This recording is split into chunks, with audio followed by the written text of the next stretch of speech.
महाराष्ट्र के इस पावन धरती को मैं प्रणाम करता हूं।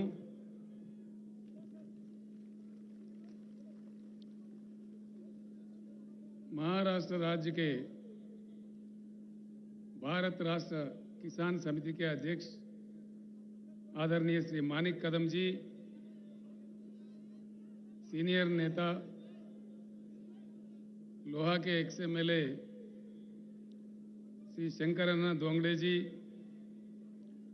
श्री अन्ना साहेब माने पाटिल जी, श्री अब्दुल कदीर मौलाना जी, श्री हर्षवर्धन जाधव जी, श्री अभय पाटिल चिटगांवकर जी, श्री संतोष माने जी, श्री अप्पा साहेब माने जी, हरिभाव राठौड़ जी, दिलीप अन्ना गोरे जी, श्री प्रवीण जेतवाड़ जी, शिवराज बंगर जी, श्री फिरोज पटेल जी, लगता है फिरोज पटेल का हवा ज्यादा है।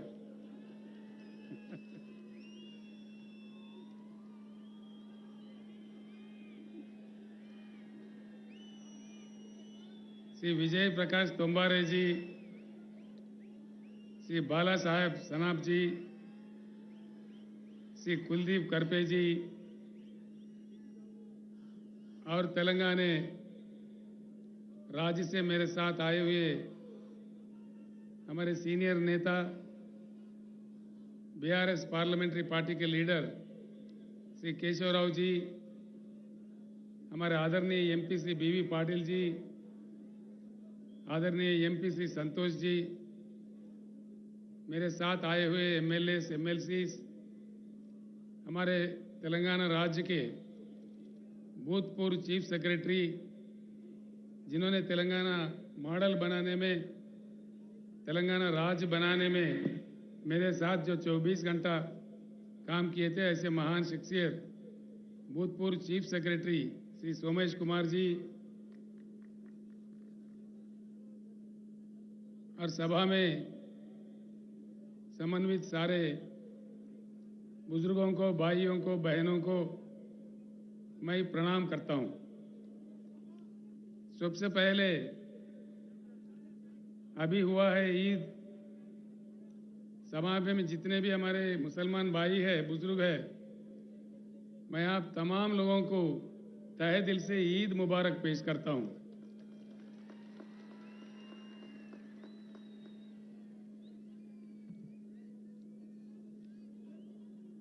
इन दिनों में एक प्रश्न बहुत बड़ा जो देश के दानिशमंद लोग हैं, जो बुद्धिजीवी हैं, उनके भीतर में और मेरे मन में भी एक बहुत बड़ा प्रश्न उठ रहा है। आज हमारा देश इतना महान ऐतिहासिक परंपरा रखने वाला एक महान देश जो हमारा भारत है, एक प्रश्न, मौलाना जरा गड़बड़ कम करना था, तो ठीक है, थोड़ा गड़बड़ बंद करो जीवन। इतने महान देश का आज का हमारा देश का लक्ष्य क्या है? भारत का कोई गोल, कोई लक्ष्य है या भारत अपना लक्ष्य खो बैठा है? ये प्रश्न मुझे खाए जा रहा है कई दिन से। ये कौन है भाई?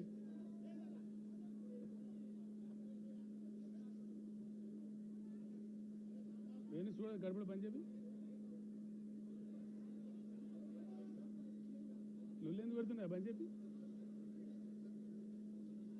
तो एक बात को हमें समझना जरूरी है। सबसे पहले मैं आपसे एक प्रार्थना करूंगा, जो मैंने नांदेड़ में भी किया था, लोहा में भी किया था, आज फिर एक बार अपनी बात को दोहराता हूं। जितने भी सभा में लोग आए हुए हैं, मैं आपसे प्रार्थना करता हूं, मेरे जो भी बात है यहीं सुन के यहीं इसको भूल मत जाइए। आप अगर शहर से हो,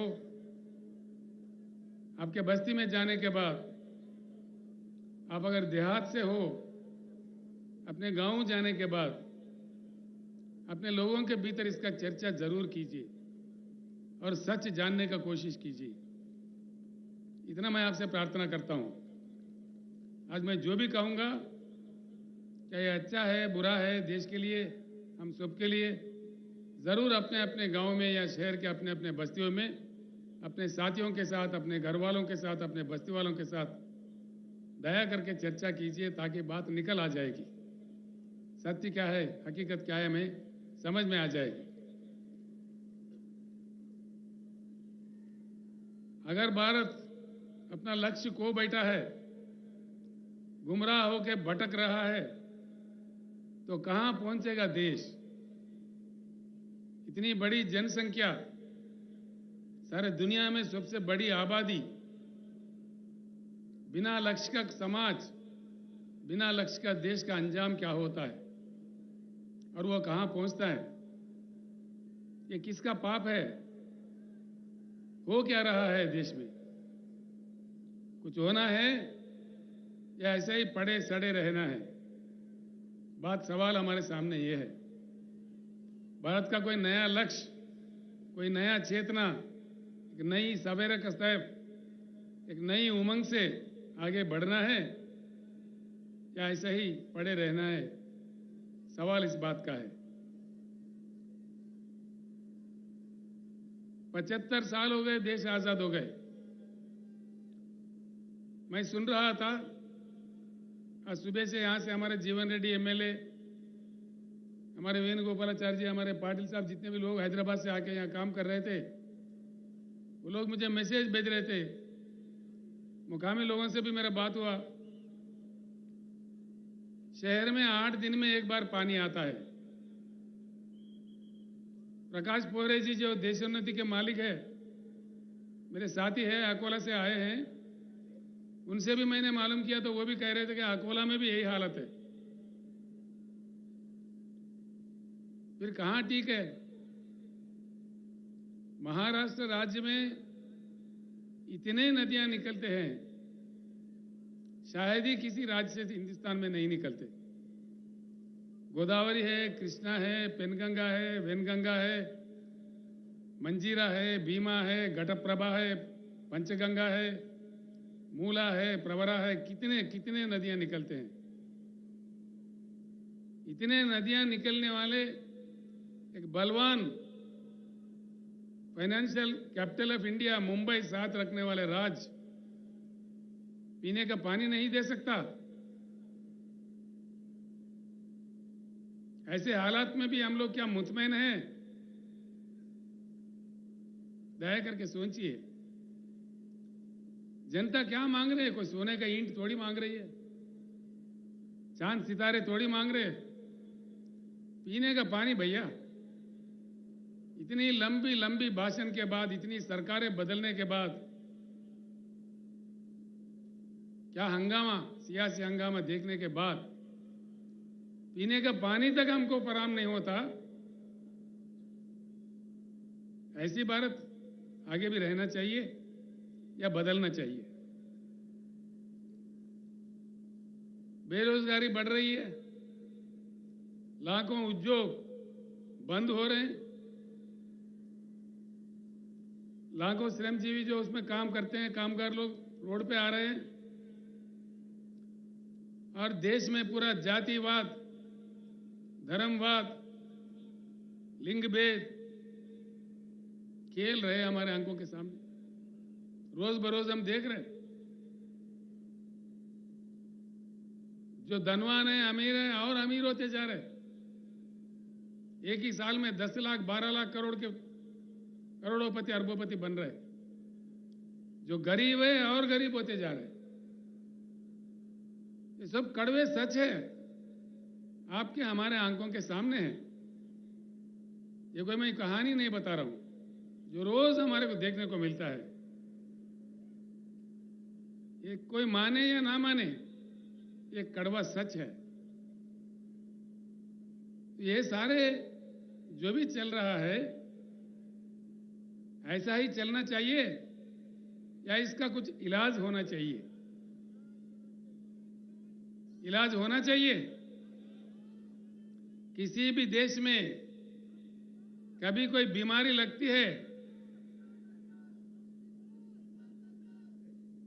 कभी कोई बीमारी लगती है, सुधारने वाले डॉक्टर होते हैं उस समाज के, उस देश के दानिश्वर, बुद्धिजीवी, उस देश के, उस समाज के युवा शक्ति, जिनके पास खून, जिनके खून में ताकत होता है, यही डॉक्टर्स होते हैं।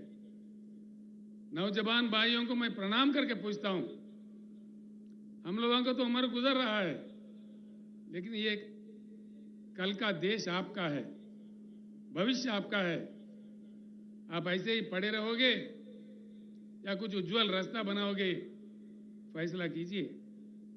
और एक बात पक्का तय करके चलिए, हमारी जो समस्या है किसी भी दिन ये हमको ही सुलझना पड़ेगा। कोई अमेरिका से नहीं आएगा, कोई रूस से नहीं आएगा, कोई दूसरे देश वाले आके हमको नहीं सुधारेगा।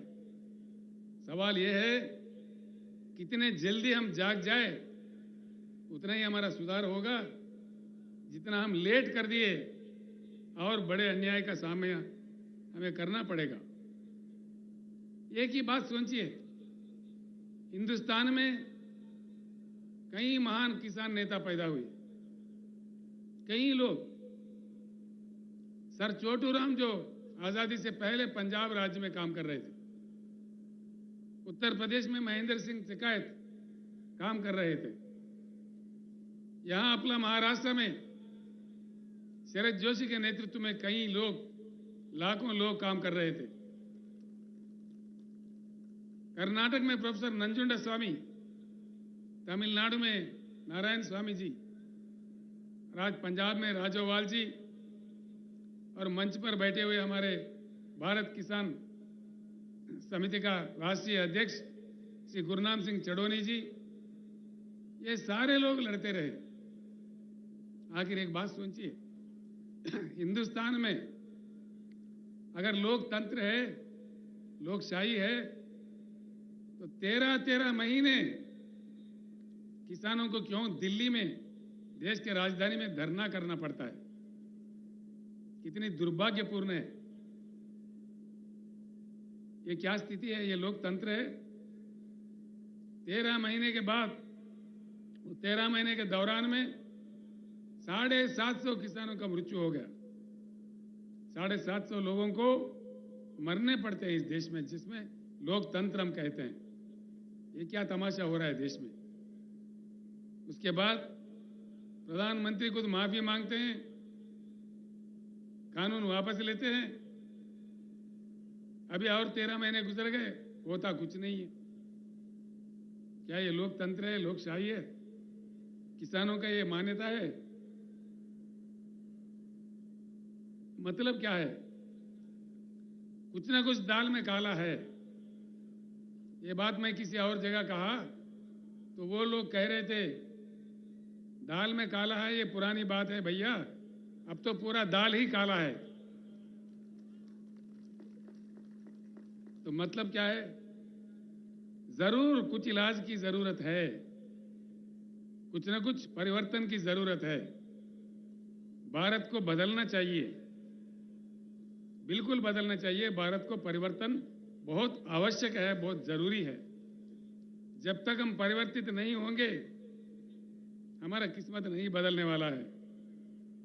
एक उच्च गुणवत्ता वाली परिवर्तन, यानी कि एक पार्टी हार गया, दूसरा पार्टी जीत गया, ये परिवर्तन नहीं होता भाइयों। उच्च गुणवत्ता वाली, जिस चुनाव के दरमियान, जिस चुनाव के जरिए जनता जीतती है, जनता मांगे सफलता मिलती है, वो सही जीत होता है। पार्टियों का जीत नहीं होगा। पार्टियां तो कहीं जीता है हमने, कहीं जीते, एक गया, दूसरा है, तीसरा है, चौथा है, कितनों को जीता है अब तक हम लोगों ने? कितने पुड़ारी आए इस देश में, कितने नेता आए, कितने पार्टी आए, लेकिन समस्या जस के तस, समस्या का कोई समाधान नहीं। जिस देश में हर दिन सौों की संख्या में किसान आत्महत्या कर रहे हो, जिस राज्य में, जिस पावन धरती पे मैं खड़ा हुआ हूं, इतने नदियां निकालने वाले इस महाराष्ट्र राज्य में अभी हमारे शंकर अन्ना बता रहे थे, रोज 6-7 किसान आत्महत्या कर रहे हैं। या प्रधानमंत्री को या राज्य के नेताओं को क्या पड़ी है? वो लोग तो अफ्रीका से शेर लाके दिखा रहे हैं हमारे को। अरे भाई, ये हमारे किसान शेर मर रहे बोले तो देखो देखो, ये अफ्रीका का चीता है, ये नामीबिया का शेर है, इसको देख के खुश हो जाओ। क्या समझ में आता है? समस्या का वो समाधान नहीं है। इसीलिए मैं हमारे शेतकरी भाइयों से और बहनों से हाथ जोड़ के विनम्र पूर्वक प्रार्थना करता हूं, जब तक हम खुद शेर नहीं बने हमारा समस्या का समाधान नहीं मिलेगा। तैयार होना चाहिए।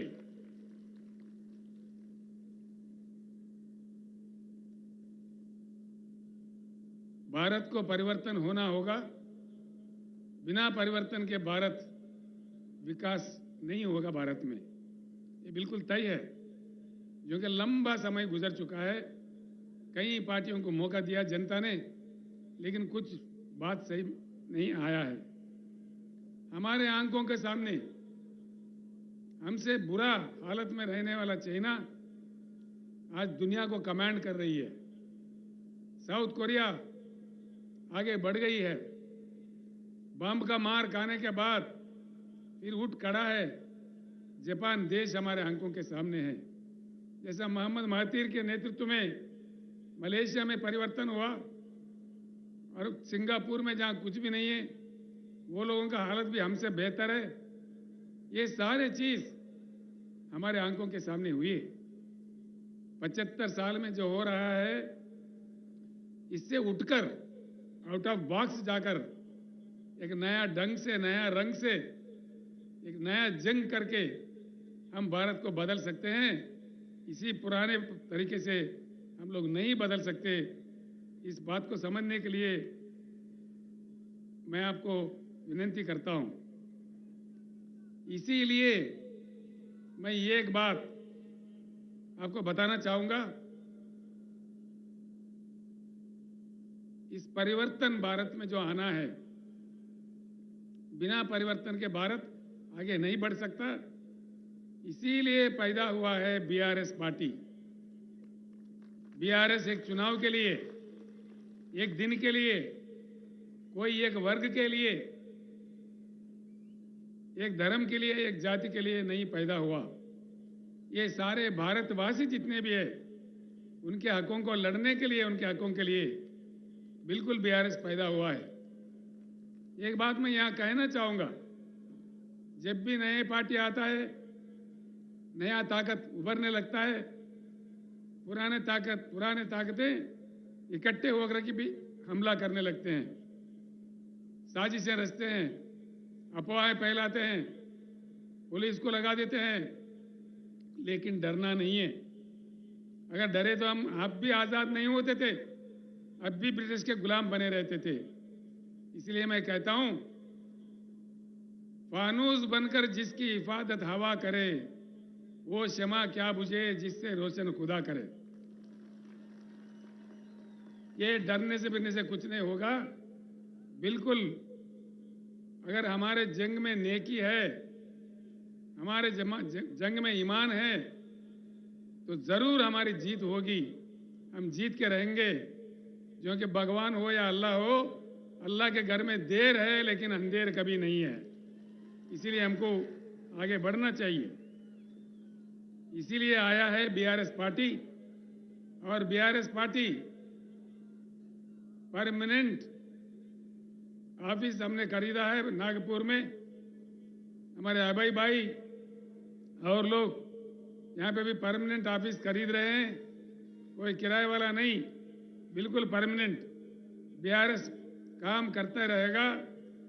जब तक भारत पूर्ण परिवर्तन नहीं होगा, तब तक ये लड़ाई जारी रहेगा। भाइयों, मैं आपका ज़्यादा टाइम मतलब नहीं लूँगा। 2 बातें मैं समझा दूंगा आपको, सिर्फ 2-3 बातें। ये समझने की बात है। एक अजीब बात है, पानी नहीं है शहर में। प्रकाश पोरे कह रहे अकोला में नहीं है। कोई वकील साहब आए थे पूना से, पूना में भी सही नहीं है, देहात में तो है ही नहीं है। फिर ये क्या चक्कर हो रहा है? वो क्या रहा है हिंदुस्तान में? किसान हमारे क्यों आत्महत्या कर रहे हैं? दया करके सोचिए इस बात पे। इतना हमको गुमराह कर दिया है, खास तौर पर 2 चीज, एक पानी, दूसरा करंट, बिजली। पानी, हिंदुस्तान के जो कृषि योग्य भूमि है 41 करोड़ एकड़, और जो पीने का पानी चाहिए और जो उद्योग के लिए चाहिए, इन सब के लिए जितना पानी चाहिए उससे डबल पानी हिंदुस्तान में अवेलेबल है। फिर भी देश क्यों वंचित है? आप लोग सोचिए। ये नहीं है कि पानी नहीं है, फिर क्या नहीं है? राजनेताओं का इच्छा शक्ति नहीं है, देश के प्रधानमंत्री का इच्छा शक्ति नहीं है, राज्यों के मुख्यमंत्रियों का इच्छा शक्ति नहीं है। बस चल रहा तो चला रहे, भगवान के भरोसे चल रहे। ये कब तक चलेगा? ये किसानों का आत्महत्या रुकना चाहिए। ऐसे हम शमशान जाते रहे। बस इसमें खास तौर पर पहले से लेके अब तक, एक नेहरू साहब के जमाने में कुछ मनसूबा बनते थे, कुछ प्लानिंग होता था, उसके बाद में केंद्र सरकार जो भी पार्टी का बने, जो भी बने, उनके नालायकपन से आज देश सफर कर रहा है, इसमें कोई शक नहीं है। देश में जो उपलब्ध है पानी, जो हमारा अपना संपत्ति है, जो जनता के हक में है, ये समंदर में बहे जा रहे हैं और हमारे सरकारें तमाशा देख रहे हैं। देश में अगर पानी सही तरीके से सिंचन के लिए, पीने के लिए, उद्योग के लिए, अन्य चीजों के लिए आना चाहिए तो बढ़िया बांध बनाना चाहिए, बहती नदियों को रोकना चाहिए। एक बात मैं आपको बताता हूं, आप शायद विश्वास भी नहीं कर पाओगे। जिम्बाब्वे एक देश है, बहुत छोटा देश है, जहां 6,500 टीएमसी का रिजर्वायर है। 6,500।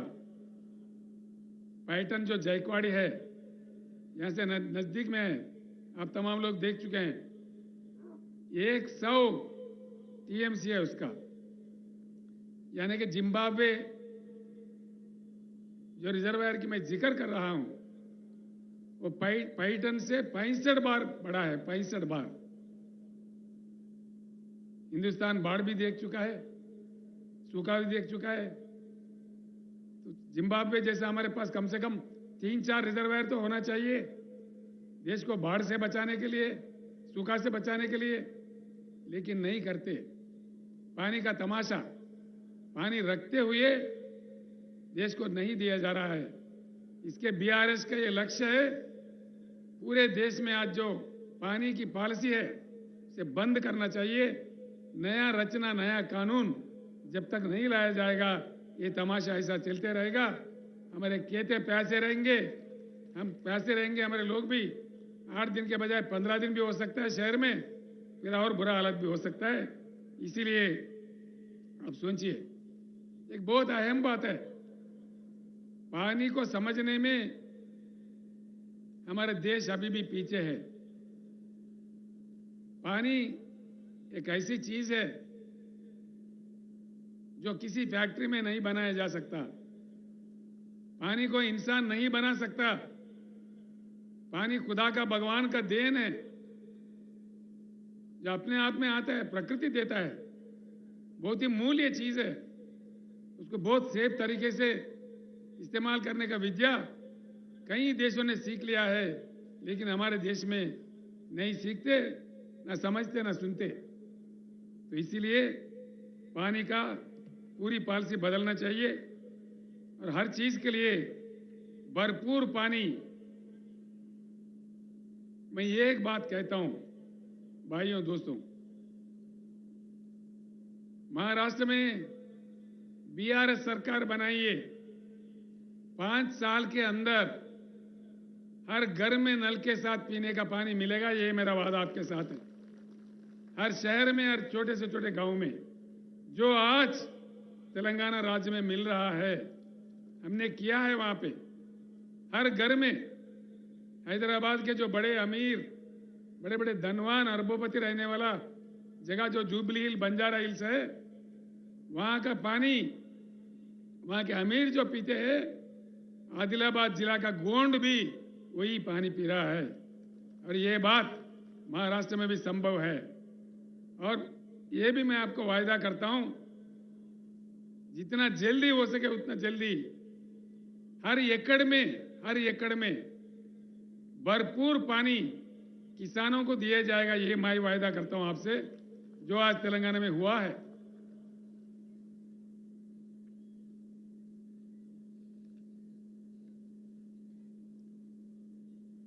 मैं इसीलिए कहता हूं, हमारे पानी समंदर में ना बहते हुए हमारे खेतों पे आ जाए, हमारे खेतों का प्यास बुझाए और हमारे पीने के लिए भरपूर पानी हमें मिले, हमारे अन्य चीजों के लिए मिले, ये करना बहुत जरूरी है। इसके लिए रोना धोना बंद करना है, अब लड़ना सीखना है। सारे शेतकरी इकट्ठा होना है, अन्य भाई भी इकट्ठा होना है।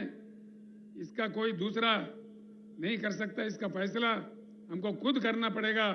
कोई दूसरा देश वाला भी इसमें हमारा मदद नहीं करेगा।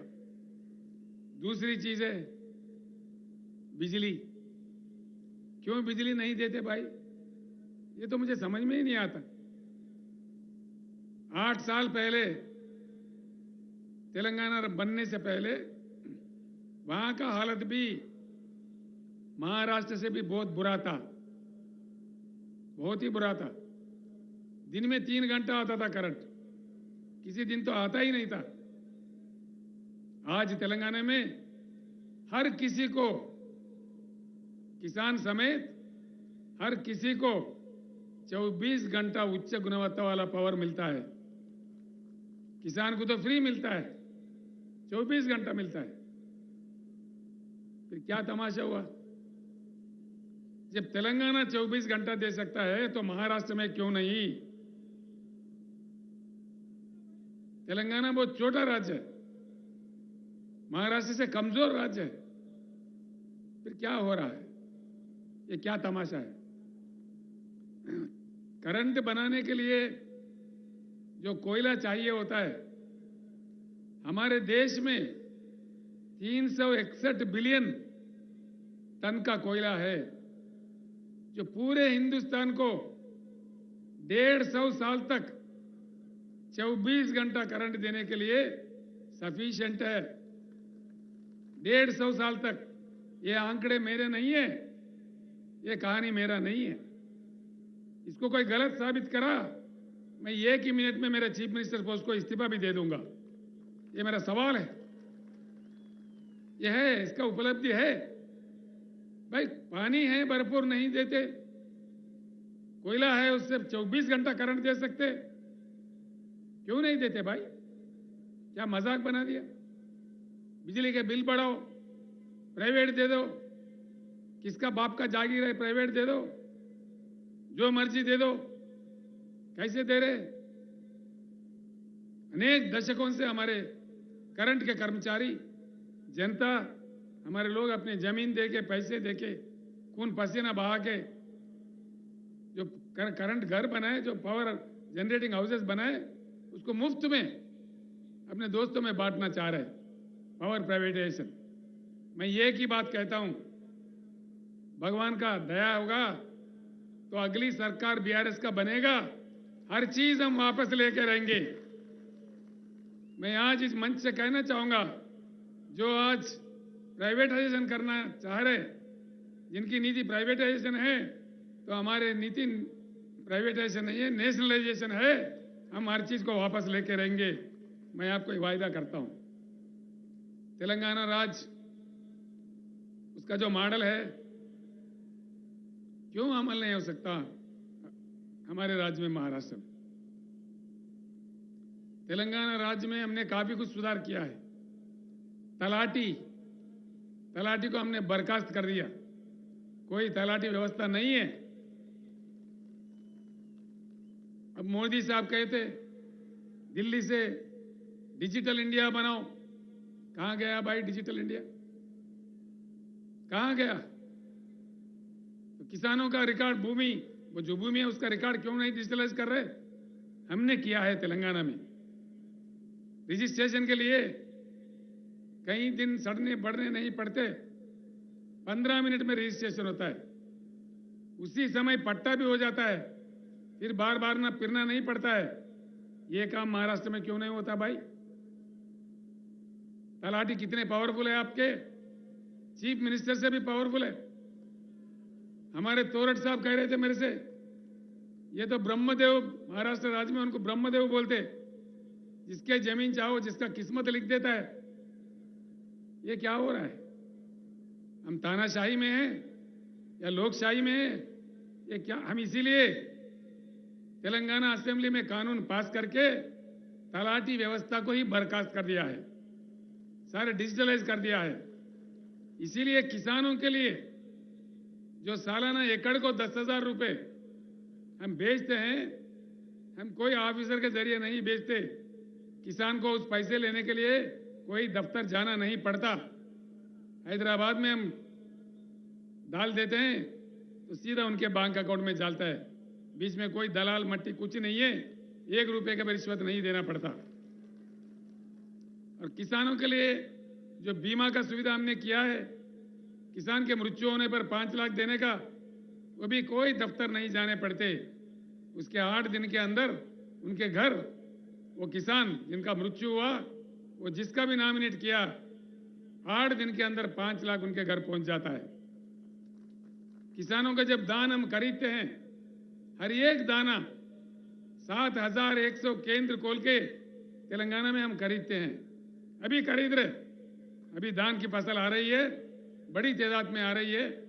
हम 7,000 केंद्र खोले हैं, अभी कारोबार चालू है, कोई भी आकर देख सकता है तेलंगाना को, यहां से कोई इतना दूर भी नहीं है। उसका पैसा भी सीधा किसान के बैंक खाता में जाता है, कोई दलालों का शिकार नहीं है। तेलंगाना में भी हालत इससे बहुत बुरा था, करंट नहीं था, पीने का पानी नहीं था, किसान भी हमारे आत्महत्या कर रहे थे। मैं कई बार रो पड़ा था, मैं भी जोश में आके मैं भी, अरे भैया मत मरो बोल के हाथ जोड़ के उनको प्रणाम किया। मैं 2-3 साल बचे रहो, मैं आपको बचा लूंगा बोल के रोते हुए भी मुझे बोलना पड़ा, ऐसा इतना बुरा हालत था। लेकिन आज ये कट्टरपन से हमने काम किया। आपके सामने बैठा हुआ है हमारे सोमेश कुमार जी, जो भूतपूर्व चीफ सेक्रेटरी है, साबिका चीफ सेक्रेटरी है तेलंगाना राज्य का, मेरे साथ उन्होंने काम किया, अभी रिटायर हुआ है। उनका काफी योगदान रहा वहां पे, ये चीजों को हासिल करने में, ये चीजों को किसानों को उपलब्ध करवाने में बहुत उनका योगदान है, हम ही ने किया है। महाराष्ट्र में क्या हुआ भाई? महाराष्ट्र का चीफ सेक्रेटरी नहीं है, सेक्रेटरीज नहीं है, कैबिनेट है, सब कुछ है, आमदार है, खासदार है, फिर यहां क्यों नहीं होता? सवाल यह है। मैं आपसे प्रार्थना यही करूंगा, इसीलिए इन चीजों के मद्देनजर ही मैंने आवाज दिया है, मैंने पुकारा है, अब की बार किसान सरकार। किसान भाइयों को मैं प्रणाम करता हूं। आप खेत जाना, हल चलाना सीखते हो, जानते हो, एक बार असेंबली की तरफ क्यों नहीं जाते? आप खुद आमदार क्यों नहीं बनते? आप खुद खासदार क्यों नहीं बनते? नेता, बड़े बड़े मोटे नेता नहीं चाहिए हमको, हम में से खुद नेता बनेंगे। अगर आप साथ दो तो बिल्कुल हम खुद नेता बनेंगे।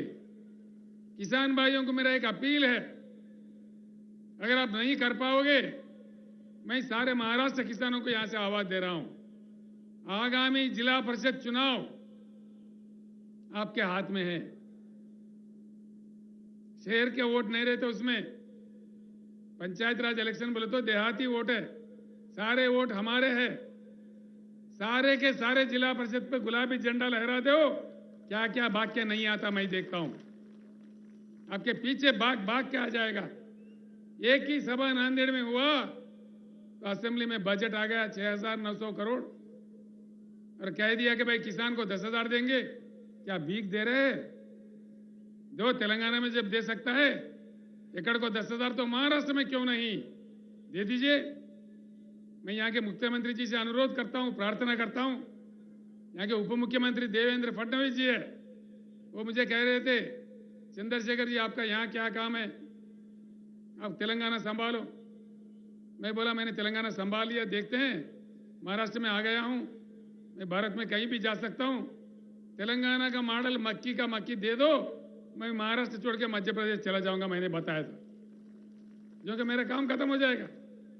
किसानों का जो मेरा मिशन है बीआरएस का, वो मेरा खत्म होगा और मैं सीधे ही मध्य प्रदेश चला जाऊंगा।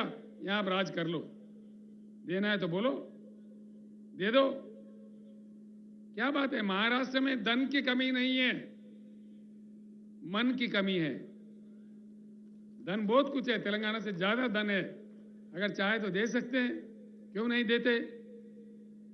इसीलिए मैं आपको तरकीब बता रहा हूं, मंत्र बता रहा हूं। सीधी उंगली से नहीं आता घी तो टेढ़ा उंगली से निकालना चाहिए और समझदारी से हमको काम लेना चाहिए।